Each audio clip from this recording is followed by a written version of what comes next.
Welcome to the journey of CyberLogic, a guide to Final Fantasy XI. Episode 7, Job Selection. Now when you first start your trek across Vana'diel, you are only allowed to choose one of the 6 starting jobs as the one that begins your journey. However, once you attain level 30 with that job, you now unlock access to the other 16 remaining jobs in the game. Now each of these new 16 jobs that you have access to can be unlocked by simply completing the job quest for the associated job. If you would like to know which quest unlocks a specific job you're after, make sure you go over to the BG Wiki page and look up that job, and look underneath the quest section at the top of the page, and you will see exactly what quest is needed to unlock that job. On the right monitor there, you're currently seeing me go through the Ninja quest so that we can unlock the Ninja job access. What I'm going to do next is simply give a brief overview of each of the 22 jobs and their main functions in endgame. I've broken the 22 jobs into 5 groups: tanks, melee, mages, support jobs, and then pet jobs. Please note that I will simply be covering a brief description of each job and that job's primary roles when it comes to endgame. Almost all of these jobs, for instance, could be a melee job given the correct buffs and gear, but what I will be going over is the primary use of these jobs in endgame content. Let's start with discussing Warrior. Now Warrior's primary role is melee and DPS. Their primary weapon is their Great Axe. However, they can use a very wide selection of weapons throughout the game. In fact, they have the largest weapon selection of any job. So when it comes to melees, the Warrior are kind of a jack of all trades when it comes to weapons. Their main strengths revolve around attack and defense boost, as well as the ability to double attack. The next job you will cover is Monk. Now Monk's primary role is melee DPS. The primary weapon they use is their fist, so hand to hand. They are known for having a very large hit point pool, the largest in the game, and they can deal different forms of damage through the use of their abilities, such as Formless Strikes and Chi Blast, making it so they can deal forms of damage other than physical. This brings us next to White Mage, who of course is a mage type primary role. Now the primary weapon the White Mage will use is a club or staff, and this is the main healer of the game that excels at keeping the entire party alive, and while there are other jobs that can heal, I would say no job is as dedicated to the job of healing as White Mage. This brings us to the next job of Black Mage, which is basically the opposite of White Mage. Now how White Mage use all of the light magic that there is in the world, Black Mage is going to use all of the dark magic in the world to deal devastating damage to their opponent. However, they have their quintessential backline job, meaning they have no defenses and that they really need someone else to be standing in front of them and being the primary focus of that mob so that they can get their damage in. Their primary weapon will be a staff, though they'll rarely use it. The next job we will cover is Red Mage, which of course is also a primary role of mage. However, this one kind of skews the line between mage and melee, as their primary weapon is a sword. They use both light and dark magic, and they can enchant that sword for additional damage from any of the 6 elements. This makes Red Mages extremely versatile and one of the best jobs to go with if you intend on being solo for the majority of your time in Vana'diel. The next job we're going to cover is Thief. Now Thief's primary role is melee, but it definitely skews the line between melee and support jobs. Their primary weapons are daggers, and really the main reasons you use Thieves are for one, hate control, because they can transfer large amounts of hate onto the tank, and the second is for treasure hunter. They excel at increasing the rate at which certain armors and treasures drop in this game, and therefore are very useful for that purpose. Now this is nothing to take away from their DPS, because there are very good DPS numbers that they can achieve endgame, but what makes them stand out from the other melees is their ability to transfer hate and make things drop. Next, let's talk about Paladin. Now a Paladin's primary role is tank. In fact, it's the most natural tank in the game. The primary weapons used will be a sword and shield. Now a Paladin excels at natural defense paired with white magic to help cure themselves and their teammates. They have exceptional hate generation abilities and are easily the most natural tank in the game. Next, let's talk about the Dark Knight, whose primary role in the party will be to do melee damage, and they will do that using 2 primary weapons, either a scythe or a great sword. The Dark Knights are very strong with the melee damage, and they pair this with unique black magic spells that allow them to increase their DPS even more. Next, let's talk about our first pet job, the Beastmaster. The primary weapon the Beastmaster will use is an axe. Now just because they're a pet job, don't let that fool you. They have very solid DPS when they are properly played. They have the ability to summon and charm monsters in the area, and use those previous enemies to inflict large amounts of damage to their foes. Combining this with their own melee DPS is how they can achieve their full potential. So from our first pet job, we now go to our first support job, which is Bard. A Bard's primary weapon is their dagger, but more importantly, it's the instrument they use to sing the songs that will increase the stats of their fellow players. Bards are also good at things like crowd control, as they can sleep all of the nearby monsters and give your party time to deal with them. Next, this brings us to one of the few ranged DPS classes, Ranger. Now, Ranger's primary role is melee, and their primary weapon will be either a bow or a crossbow. Now, they're going to deal their damage primarily from a distance, but they can also get in close for some extra TP gain and additional damage. This brings us to our second pet job, the Summoner, whose primary weapon will be a staff, but they'll rarely use it to deal damage.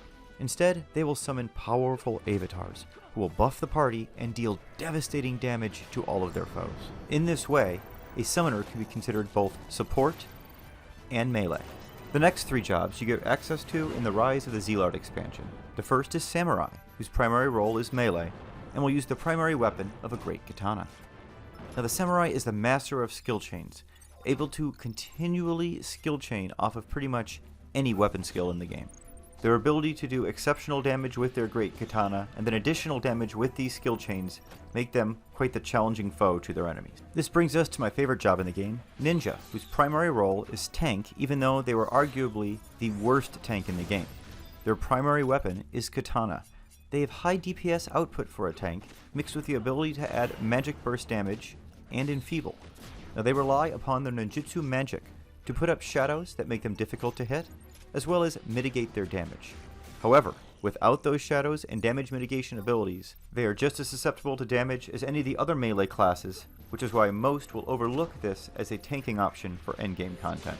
That being said, if you're looking to solo endgame content as opposed to taking it on with other players, this is one of the best jobs you can do it with out there.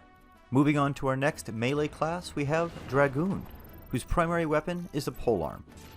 Now, Dragoon could be considered a pet job, as they do have a pet wyvern. However, unlike the other pet jobs, the wyvern only does a small fraction of the damage that your Dragoon will do. He will do the majority of his damage through a series of jumps and weapon skills that, paired with both breath and standard attacks from the wyvern, is a potent source of DPS. The next job we will talk about is our first mage class in a while, the Blue Mage. Now, the Blue Mage's primary weapon, just like the Red Mage, is a sword. Also, just like the Red Mage, the Blue Mage can get in close and deal lots of damage with their melee weapons. However, they pair this with the ability to use their enemy's magic that they have learned against them. Now, you will first need to learn these spells from your opponents by them using it on you. But then, once you have that knowledge, you can then use those abilities against all of the foes in the future, making the Blue Mage one of the most versatile classes in the game, right up there with Red Mage and Ninja.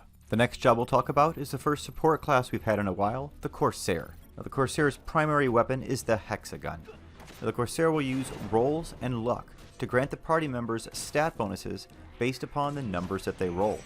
They can also deal decent damage with their Hexagon, especially if the mob they are fighting is weak to magic. Next, we come across the last pet job, Puppet Master, whose primary weapon is hand-to-hand, just like the monk. The Puppet Master will use an automaton to assist in their fighting. Now, depending on the attachments this automaton has, it will do anything from be great at tanking, to adding to your melee damage, to even taking over some of the roles that traditionally mages would be responsible for. Due to this versatility, you can fit Puppet Master into lots of endgame strategy. This brings us to the two jobs that were released in the Wings of the Goddess expansion, Dancer and Scholar. Now, Dancer's primary role is melee, but similar to Thief, kind of blurs the line between support and even the mage classes. Their primary weapon is a dagger. Now, they will use dances to boost the stats of the party members, as well as do certain mage functions such as cure and erase negative status ailments. They obviously aren't the strongest DPS class, but this is more than made up for in all of their additional versatility. Speaking of versatility, this brings us to Scholar, which I would call the versatile white mage. Their primary role is a mage, and their primary weapon is either a staff or a club. Now, they can use powerful magic from either the black or white classes, as well as unique spells that are only known to themselves that make them a very potent foe on the battlefield. You can oftentimes use a scholar in place of a white mage and then have additional things available to your party that a white mage could not offer. This brings us to the last two jobs, both introduced in the Seekers of Alduin expansion. The first is Geomancer, whose primary role is support. Now, the primary weapons used here will be a club and bell that they will use to harness geomancy to both strengthen and boost your allies' stats while weakening their foes at the same time. Now, a Geomancer is one of the best buffers in the game, and if you have a good one, it is one of the best ways to increase your melee's overall DPS. This brings us to the final job of the game, Rune Fencer, whose primary role is tanking. Now, the primary weapon used here will be a greatsword.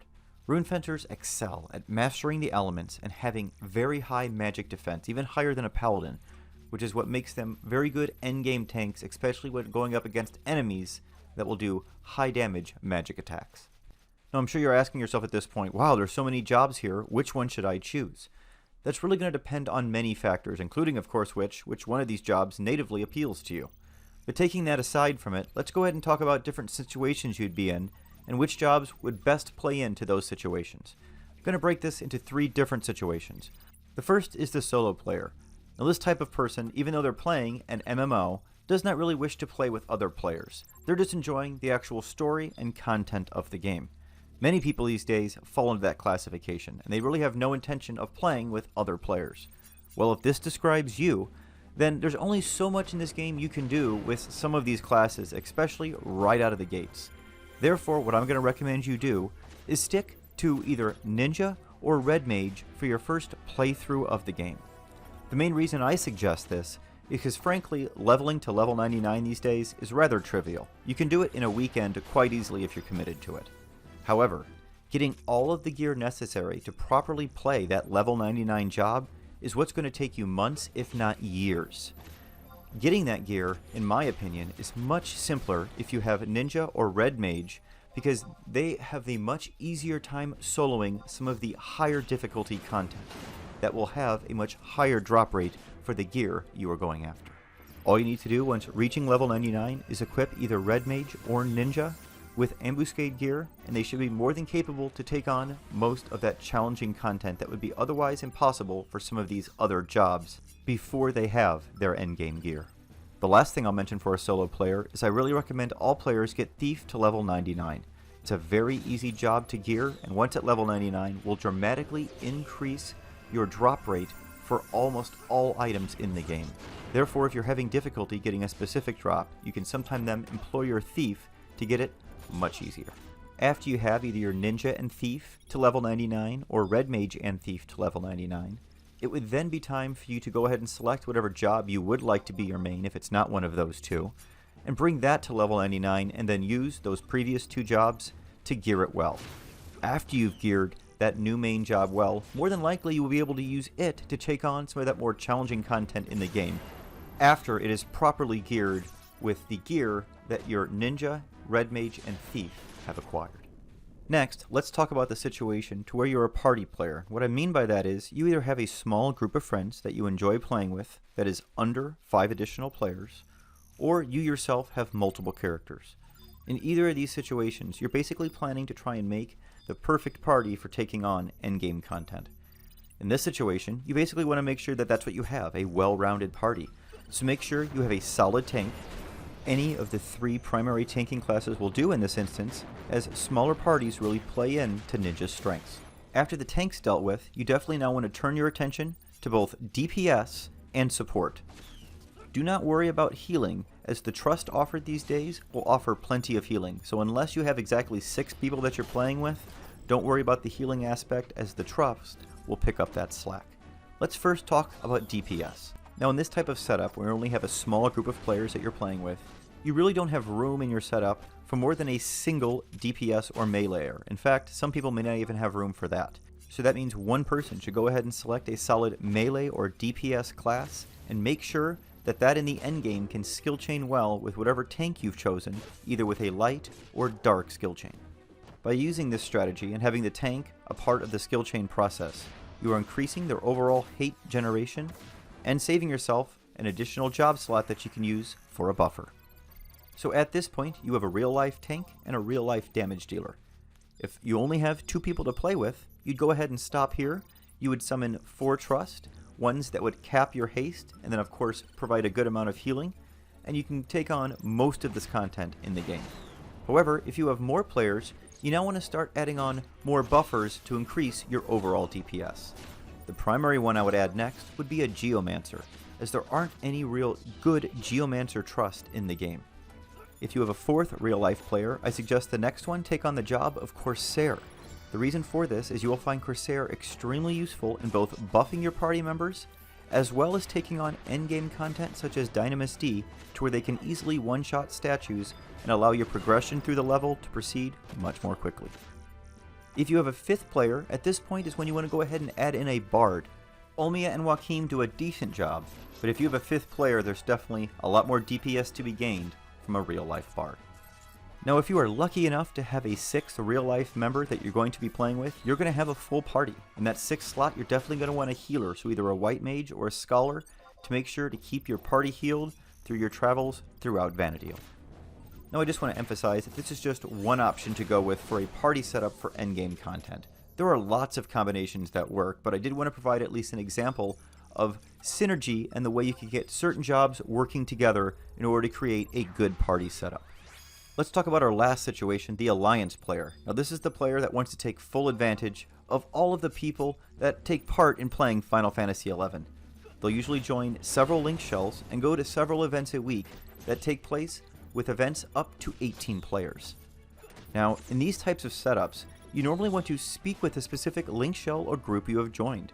Find out their specific shortcomings or things they are looking for currently in regards to the jobs that they find they most commonly need or are short of when they're doing their events. I find that it's most useful to your other link shell members in these instances to try and level as many jobs as you can in the different job roles, i.e. have at least one tank leveled, a DPS leveled, a support job leveled, a healing job leveled, and then a pet job leveled. That way, no matter what event you're trying to attend and what job they need, you have something that can fit in that specific situation. Now, of course, this cannot always be attained, but it definitely helps in regards to making sure that you're always able to fit into whatever event or challenge your link shell is trying to take on. On the plus side, groups like this are oftentimes very helpful in regards to helping you get the gear that you need for such jobs as your support and healing jobs, making it so leveling things like the Ninja and Red Mage first, like I mentioned for the solo players, is not nearly as necessary when you're intending on playing with Alliance players in the endgame. The last thing I'll leave you with is a bit of a happy note, as I've recently had to go through this job selection process with my 2 boys, ages 5 and 10. They decided that they wanted to play Final Fantasy XI with their dad after watching him make all these videos. Therefore, they started their own characters. One of them is on a character named Logica, and is going to main a Geomancer to help buff their dad, and then also have a damage dealer of a Ranger that they'll be using. The second will be using a character named Matrix Logic, which will be a main of a Corsair, and also have a Dragoon that they're excited to play. Paired with Joachim, Koromoru, and Yoran Oran, this should prove for some exciting content in the future. Their playthrough is actually mirroring the progress of the playthrough you see here, so as we finally reach level 99 on the journey of CyberLogic, my boys will be ready to join me. Now, as you've been seeing there on the right hand side, I've already unlocked Ninja and started leveling both Ninja and Warrior. It is my intention to bring Ninja to endgame first, just as I mentioned in my solo strategy a few minutes ago. Once Ninja is level 99, I will then use it as a leaping and staging off point to get gear for my other jobs. Now that you've done the quest to unlock that job that you've chosen as your main, you want to get to level 30 as quickly as possible. To do this, usually only takes about an hour. First, I suggest you head outside of your starter zone, and then get levels 1 through 18 off of the mobs there. The best place I can suggest to do this in is in South Gusterberg, so you can camp Leaping Lizzie while you do it, and hopefully get some leaping boots, which can be worn by many of the jobs. Next, head to Valkyrum Dunes to get levels 19 through 25. This should only take you about 20 minutes, and will give you the opportunity to kill the Valkyrum Emperor, which will drop a very useful headpiece early on in the game for all jobs. After hitting level 25, you'll now want to head to Quiffum for levels 26 through 30 for your final 20 minutes of experience building. Now once you finish getting to level 30 with this main job of yours, you now need to determine what sub-job you want with that main. You then need to do the sub-job quest, if needed, and then take that sub-job out and level it to level 30. This will make it so that your main can get all the way to level 60 now before having to level your sub-job again. Now in the journey of CyberLogic, I immediately headed to South Gustaberg to try and get myself some leaping boots. Sadly, Lizzie did not spawn by the time that I hit level 18. I therefore headed to Valkyrum Dunes to try my luck with the Valkyrum Emperor. Fortunately, we were more successful here, and the Valkyrum Emperor popped right around the time we hit level 22. We were able to take the Emperor out without too much trouble, as you're seeing here, and thankfully the hairpin dropped. Now after this, I went ahead and headed out to Quiffham and took my ninja to level 30. I then went ahead and took my warrior out, and fortunately in South Gustaberg was able to immediately pop Leaping Lizzie, which did drop my leaping boots. I have now finished leveling warrior to level 30 as well, so it is ready as a sub-job for my ninja. I am now roughly 20 hours into my playthrough in the journey of CyberLogic. We have level 30 Red Mage, level 30 Warrior, level 30 Ninja, and level 15 Black Mage. In the next episode, we'll be looking into what to do with your main job after level 30. That's going to be it for episode 7 of the journey of CyberLogic. I hope you're finding this helpful. Thanks so much for watching, everyone. Stay safe and stay healthy out there. We'll see you next time.